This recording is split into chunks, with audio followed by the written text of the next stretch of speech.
DJ Coşkun təqdim edir.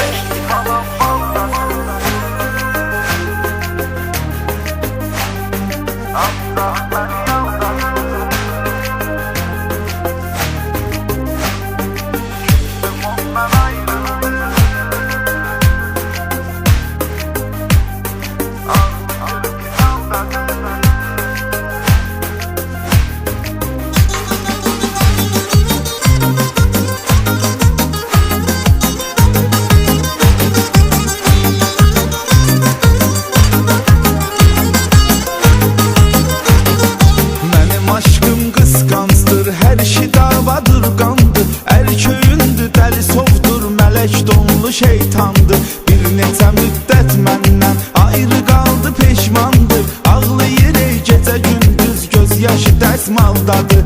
Bir neçə müddət məndən ayrı qaldı, peşmandır.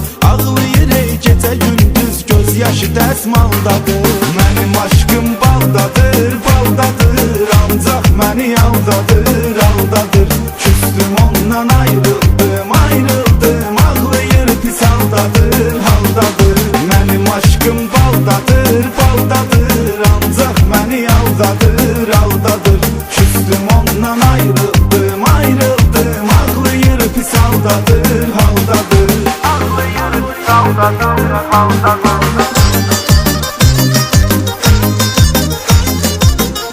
DJ Coşkun təqdim edir.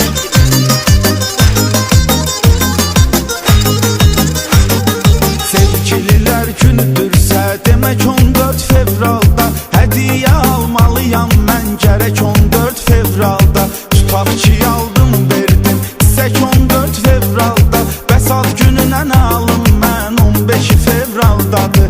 Tutaq ki aldım